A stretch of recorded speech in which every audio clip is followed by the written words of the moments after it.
இயக்குனர் இளங்கதிர் இருவரும் காலத்தின் கட்டாயத்தை அறிந்தவர்கள். இந்த நிறுவனம் என்ன செய்கிறது என்றால், இன்றைக்கு ஒவ்வொரு குடும்பத்திலும் கணவன் மனைவி இருவருமே பணிக்கு செல்வதனால் இல்லத்தை கவனிக்கவும், பிள்ளைகளை பொறுப்பேற்று கொள்ளவும், முதியவர்களை பேணவும் ஆளில்லாத ஒரு தலைமுறை உருவாகி கொண்டிருக்கிறது. மேல் நாடுகளில் ஆட்கள் இல்லாமல் ரோபோக்களை பயன்படுத்தக்கூடிய வாழ்க்கை வந்து கொண்டிருக்கிறது. நம்மூரில் இன்னும் அவ்வளவு தேவை வரவில்லை.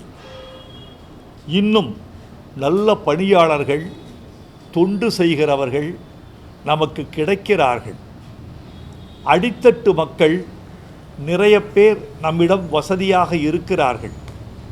எனவே உங்கள் இல்லத்துக்கு தேவையான பணியாளர்கள், சமையல் கலைஞர்கள், பிள்ளைகளை பார்த்து கொள்கிற தொண்டாளர்கள் எல்லோரையுமே உங்கள் வீட்டுக்கு அனுப்பி வைக்கிறது இந்த ஹோம் கேர் நிறுவனம்.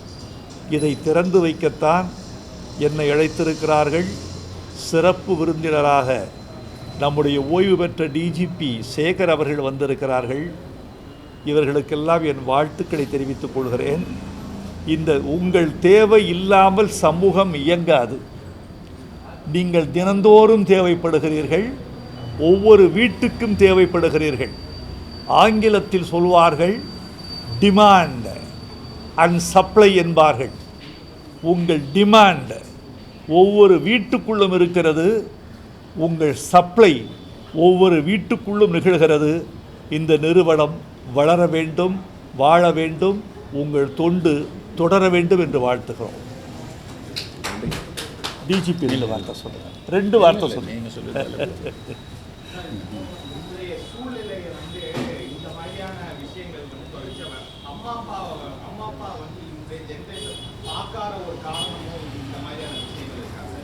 அம்மா அப்பா not taking care of the parents. அதனால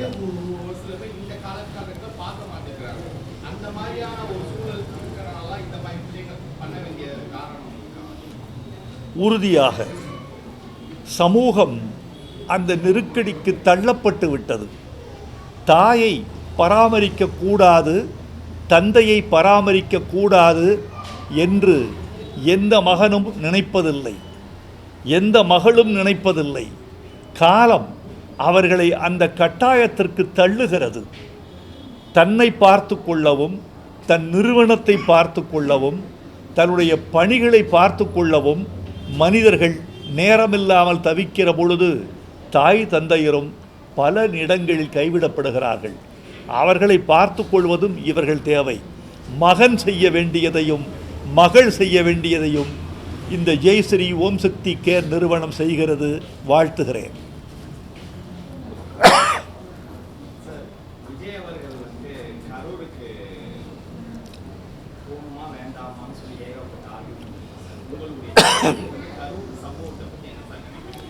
அவர்கள் கடக்க வேண்டிய தூரம் நிறைய இருப்பதனால் நானும் இந்த கேள்வியை கடந்து விட வேண்டும் என்று நினைக்கிறேன்.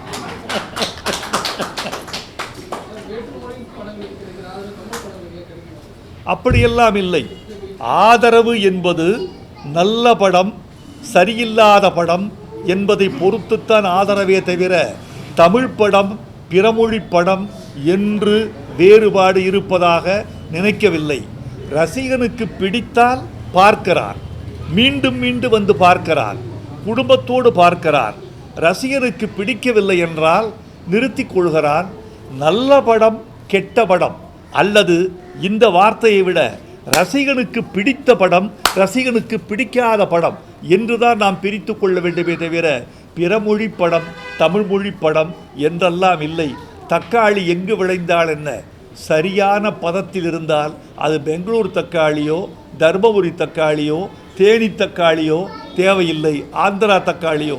தக்காளி நன்றாக இருந்தால் ரசம் நன்றாகவே இருக்கும். பாரம்பரியத்தை சொல்லியிருக்காங்க. சேம் டைம் காந்தாரா வந்து ஒரு கான்ட்ரவர்ஸாக அந்த படம் வந்து இப்போ தேட்டரில் ஆதரவு தமிழ் அந்த படத்துக்கு வந்து ஆதரவு கம்மியாக இருக்குது. இப்போ தமிழ் மக்கள் வந்து மாறிட்டாங்களா? தமிழ் மக்கள் என்றும் மாறமாட்டார்கள். தமிழ் மக்கள் என்பவர்கள் சுத்தமான ரசனைக்கு தங்களை ஒப்படைத்து கொண்டவர்கள். வந்தாரையெல்லாம் வாழ வைக்க வேண்டும் என்பது அவர்களுக்கு விதியல்ல. வந்தவர்களில் நல்லவர்களை வாழ வைப்போம் என்பதுதான் தமிழர்களின் விதி. எனவே இந்த படங்களின் வெற்றி அல்லது தோல்வி என்பது ரசிகர்களின் மனநிலையை பொறுத்ததே தவிர படங்களின் நிலையை பொறுத்தது அல்ல. பாடல்களில் நிறைய தமிழ் வார்த்தைகள் யூஸ் பண்ண மாட்டாங்க. தமிழ் வார்த்தைகளே இல்லாமல் நிறைய ஒரு மாதிரி வேற அர்த்தங்களில் பாடல் கொண்டு போகிறாங்க.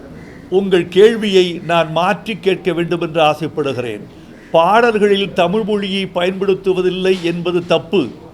பிறமொழி பாடல்களுக்கு மத்தியில் தமிழும் கொஞ்சம் பயன்படுத்தப்படுகிறது என்பதுதான் உண்மை.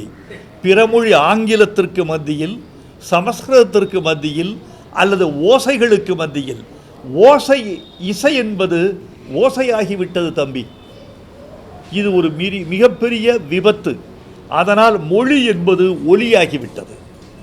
இந்த ரெண்டும் மீறி வர வேண்டும், மாறி வர வேண்டும். இப்போது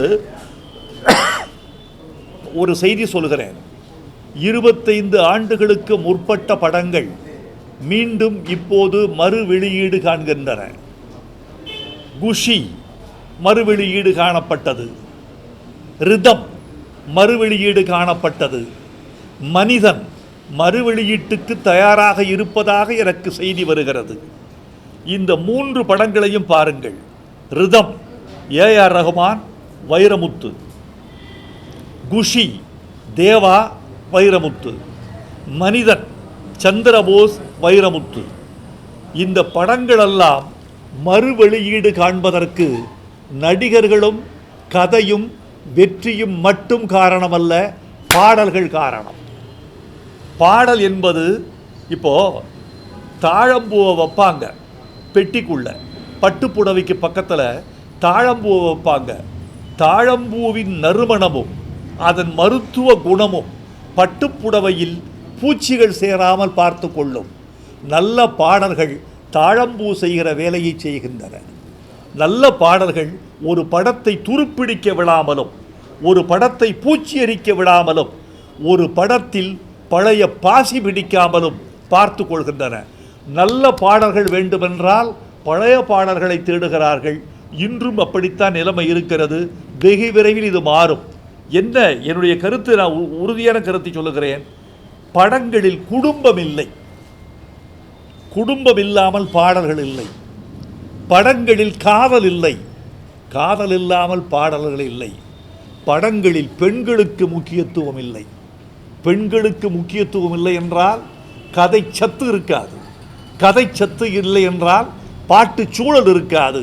பாட்டு சூழல் இல்லை என்றால் பாடலாசிரியனுக்கு வேலை இருக்காது. இசையமைப்பாளரோ ஒரு ஒலிப்பதிவாளரோ வரிகளை எழுதி கொண்டு அதை நிரப்பிவிட்டு போக முடிகிற சூழல் வந்து விடுகிறது.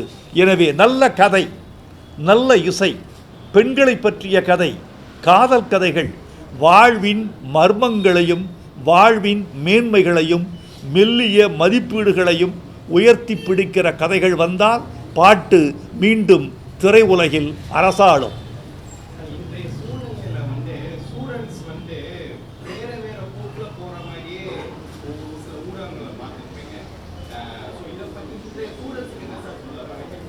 தம்பி, மிக முக்கியமான கேள்வி நீங்கள் கேட்டிருக்கிறீர்கள். இந்த கேள்வி என்னை எங்கெங்கோ இழுத்துச் செல்கிறது. நீங்கள் மாணவர்களை பற்றி கேட்கிற பொழுது நான் இந்த நேரத்தில் ஊடகங்களுக்கு மத்தியில் ஒரு சமூக அக்கறையோடு ஒரு விஷயத்தை பகிர்ந்து கொள்ள வேண்டும் என்று ஆசைப்படுகிறேன். மிக முக்கியமான விஷயம், இளைஞர்கள், கல்லூரி மாணவர்கள் மட்டுமல்ல, கல்லூரி பெண்கள், பள்ளி மாணவர்கள் மட்டுமல்ல, பள்ளியில் படிக்கிற சில பெண்கள், இவர்கள் எல்லோரும் போதை பழக்கத்திற்கு ஆளாகிற சூழல் இருக்கிறது என்ற ஒரு கொடுஞ்செய்தி நம் சமூகத்தையே பாதிக்கிறது. ஒரு நல்ல இளைஞன் கல்வி கற்க வேண்டிய வயதில், பாசத்தை கற்றுக்கொள்ள வேண்டிய வயதில், உழைப்பை கற்றுக்கொள்ள வேண்டிய வயதில் எதிர்கால லட்சியங்களை கற்றுக்கொள்ள வேண்டிய வயதில், காதலை கூட அனுபவிக்க வேண்டிய வயதில் போதைக்கு போய்விட்டான் என்றால் அவனுடைய அத்தனை விதமான சக்திகளும் அழிக்கப்பட்டு விடுகின்றன அல்லது சிதைக்கப்பட்டு விடுகின்றன. எனவே போதை பழக்கத்தை ஒழித்து, ஒரு பண்பாடு இல்லை என்றால் பாரதம் இல்லை, நாம் பண்போடு வாழ்ந்திருந்தால் கேள்வியும் இல்லை என்று ஒரு பாட்டு எழுதியிருக்கிறேன். ராஜா சின்ன ரோஜா என்று நினைக்கிறேன், ரஜினி படம். அந்த பாட்டை திருப்பி போடுங்க, அடிக்கடி பயன்படுத்துங்க. பண்பாடு இல்லை என்றால் பாரதம் இல்லை. அந்த பண்பாடு என்ன பண்பாடு? போதைக்கு எதிரான பண்பாடு. எனவே மாணவ சமுதாயத்தை மாற்ற வேண்டுமென்றால் போதையில்லாத தமிழ்நாட்டை நாம் உருவாக்கக்கூடிய லட்சியத்தை பெற்றோர்கள், ஆசிரியர்கள், மாணவர்கள், அரசு என்ற 4 விதமான கூட்டணியில் இயங்கினால்தான் இதிலிருந்து நாம் மீண்டு வர முடியும். மாணவ சமுதாயத்தை ஒளிபடைத்த கண்ணினாய் வா, உறுதி கொண்ட நெஞ்சினாய் வா, கழிபடைத்த மதியினாய் வா என்று பாரதி அழைத்தானே, அந்த சமுதாயத்தை நாம் மீண்டும் விழிக்க முடியும். அந்த மாணவர்கள் வந்து இந்த அரசாங்கம் தேவையில்லை, வேற ஒரு அரசாங்கம் தேவை அப்படின்னு சோசியல் மீடியால ஏகப்பட்ட பேர் வந்து ஒரு சில நபர்களை பற்றி பேசுறாங்க. இதை பற்றி உங்களுக்கு கருத்து என்ன? உங்கள் பெயரில் உங்கள் கேள்வி, அந்த ஒரு சில என்ற வார்த்தையை நான் அடிக்கோடிட்டுக் கொள்கிறேன். ஒரு சில பேர்கள் அப்படி சொல்லலாம். சமூக ஊடகங்கள் அத்தனையும் மெய்யை சொல்கின்றன என்று சொல்லிவிட முடியாது. சமூக ஊடகங்கள் உண்மைக்கு விரோதமாகவும் பல செய்திகளை பரப்புகின்றன, தேவையற்ற செய்திகளையும் பரப்புகின்றன. நான் அண்மையில் ஒரு விழாவில் பேசினேன். இந்த சமூக ஊடகங்களில் இளம் பிள்ளைகள், குழந்தைகள் சென்று சேருவதற்கு சமூக ஊடகங்களை நீங்கள் தூய்மையாக வைத்திருக்க வேண்டும் என்று கேட்டுக்கொண்டேன்.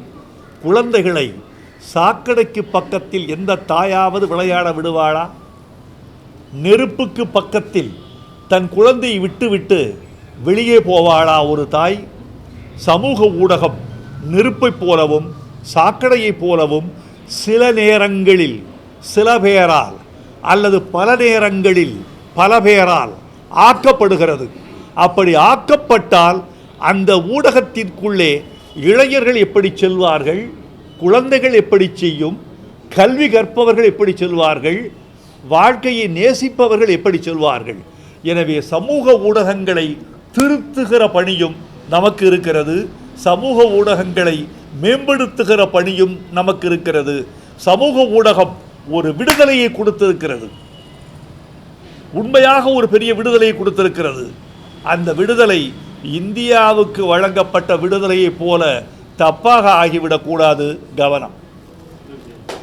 பாடலாசிரியருக்கு வேலை இல்லைன்னு சொன்னீங்க. இப்போ இருக்கிற இளம் இசையமைப்பாளர்கள் அவங்களே பாடல் வரிகள் எழுதுறதுனாலையும் இல்லை நடிகர்கள் பாடல் வரிகள் எழுதுறதுனாலும் தான் இந்த இல்லை தம்பி, ஒரு இசையமைப்பாளனுக்குள் ஒரு கவிஞன் இருக்கக்கூடாதா? ஒரு நடிகனுக்குள் ஒரு பாடகன் இருக்கக்கூடாதா? ஏன் பாட்டு பாடியவர்கள் தானே ஒரு காலத்தில் கதாநாயகர்கள். தியாகராஜ பாகவதன் நடிகர் மட்டுமா? பாடகரும் கூட. பியு சின்னப்பா நடிகர் மட்டுமா? பாடகரும் கூட. அதனால் ஒருவனுக்குள் பல திறமைகள் இருக்கலாம், அதை எப்போதாவது பயன்படுத்தலாம், தப்பில்லை. தானே எல்லாவற்றையும் செய்வோம் என்கிறவர்கள் மற்றவர்களுக்கும் வாய்ப்பு தர வேண்டும் என்று தங்களை கொஞ்சம் தியாகம் செய்தால் நல்லது. வணக்கம், வாழ்க.